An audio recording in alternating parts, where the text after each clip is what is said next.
Are you there?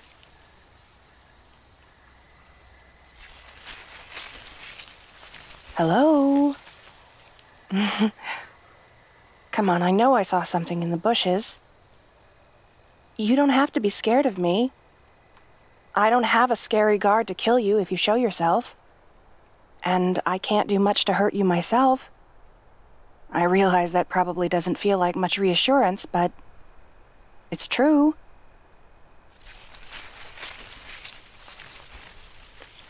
Ah, there you are. Now, let's get a closer look and see what... That's not what I expected. I thought for sure I saw some little creature, a mouse or something, not the end of a forked tail. Well, I suppose any creature with a tail as large as this one means an adventure. Let's see what's attached, shall we?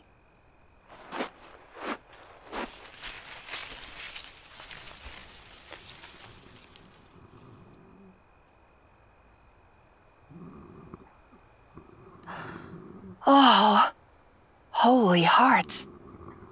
That is a dragon. Very big, shiny black dragon. Not a friend, not a mouse, and definitely not a friend. Oh, wait. Shh, no, don't wake up. Don't wake up, please. Just keep sleeping right there. Nothing serious happening here, just a wayward princess walking away very slowly and carefully. Uh-oh.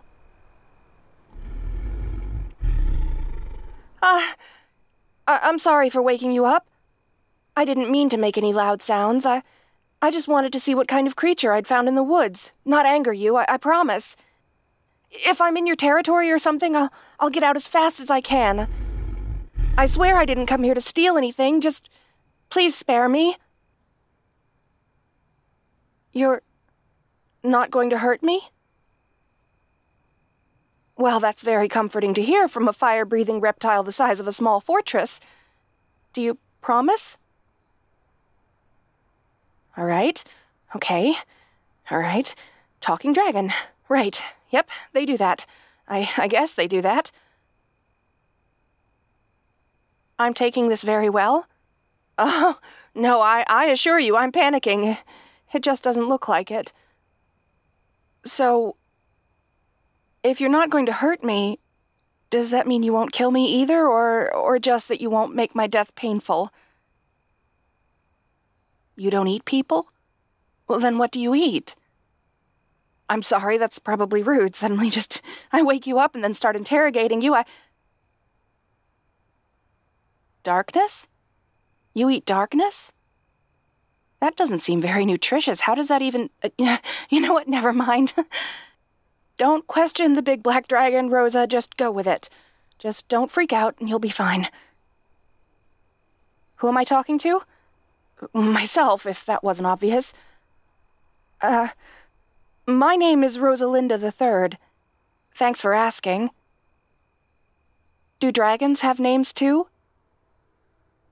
Well, I was kind of subtly trying to ask for your name. That means you can tell me your name if you want to. All right, okay. Who am I to question it? That was a rhetorical question. I didn't forget my name. Serious question this time. How much do you actually talk to others? I mean, if you don't understand rhetorical questions, I figured it wouldn't be much, so I thought I'd ask. I'm sorry, what now? How am I the first person to talk to you in 12 years? Don't you have other dragons that talk to you too? What do you mean you're invisible? You're right there. I can see you. Oh, invisible in the daytime. Does it have to do with the eating darkness thing? An eternal dragon of darkness. I vaguely recall something about that, but Personally, I never took anything about dragons too seriously, aside from how to recognize them. I don't know, I figured you were all smart, and smart creatures can be negotiated with. I didn't think I'd need to know much about the types of dragons. Why am I here? Oh, well, of course you would wonder that, wouldn't you? Well, I'm trying to find my way to the Underdark. Yes, I was told there was an entrance in this forest, but I don't exactly know where, so I'm exploring. Kind of hoping to get lucky, I guess. You want to know why I want to go down there? Well, the thing of it is, my dad's kind of gone insane just a bit. And now he's waging war on half the continent. He's preparing to march to war against the Drow soon. It'll take a few months before he's done with the dwarves and elves, though, so I figured I could go down there and warn them. Well, because my dad's gone insane, I feel like that merits a warning. I don't know what happened. He was really nice when I was young. My brother also remembers a lot of nice things about him. But at some point, this lady in white came to court. She started sleeping in his bed, and he started really hating monsters. I don't know why. Anyway, my brother and I both learned from the same royal advisor when we were very young. Monsters uphold the magic of the world. Without them, the gods would get very angry at us. To summarize it easily for you. There's a whole lot more about the Demon Queen and her human husband, the Mountain of the Morning and the destruction of the entire world, but the basic idea is that my dad wants to enslave and, ideally, kill all monsters, which would backfire enormously in his face. My brother and I made a little plan with the advisor I mentioned and some of the knights and commanders we could trust. My brother and the commanders would stall our dad while I and some of the knights try to warn all of the kingdoms. My job was contacting the Drow, since my brother knew that most of our knights were men and we couldn't trust any of the lady knights because they were too dedicated to our father. The Drow wouldn't trust a man, so I was the only real option. All that said, do you know where the Underdark is? Oh, that's a shame. Could I impose upon you to help me look, though? A dragon who flies across the sky could probably cover a whole lot more terrain than a girl walking through a gigantic forest and getting lost.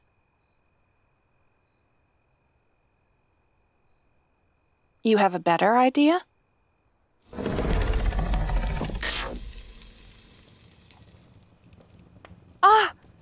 What in the name of the heart and spirit was that? You fired a laser directly into the ground from your mouth? Aren't dragons only supposed to breathe fire? Still, you're a dragon of darkness. Shouldn't you, have darkness breath instead of a purple laser? Wait, you dug a hole with it? Well, I mean, it should work.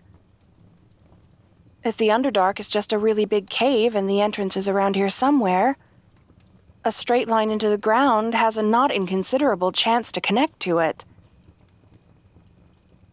Well, thank you, Sir Eternal Dragon of Darkness, or Madam, or...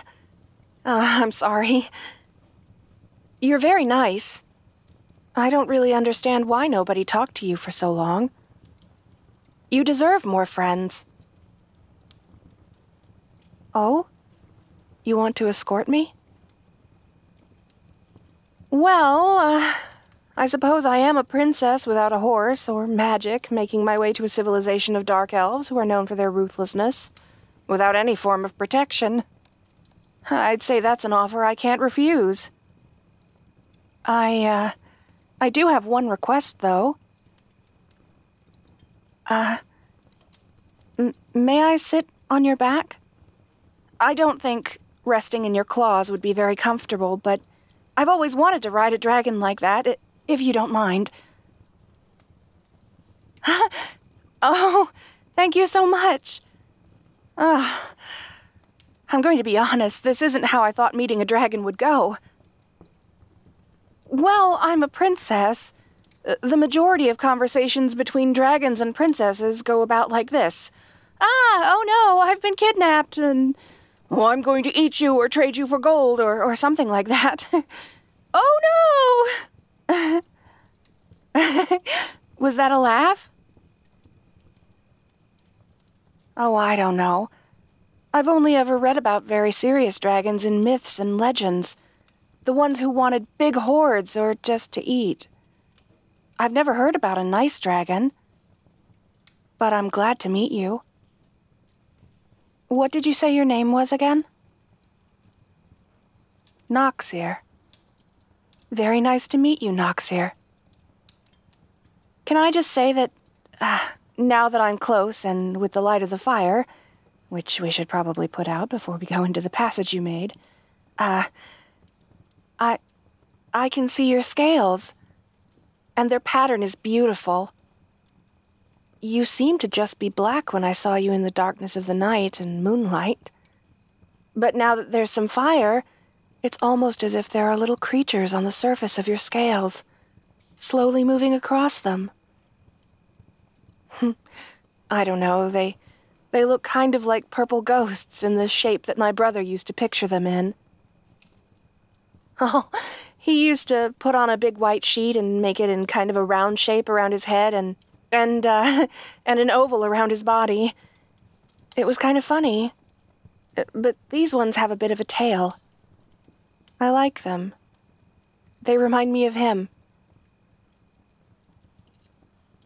Now, before we go down to the Underdark, we should probably make sure the entire forest doesn't burn down. And when that's done, I'll sit on your back and we can go look for the drow. I really want to say thank you for everything you've done for me so far, Noxir. I probably would have starved in the woods without you. So, thank you. And let's get to work.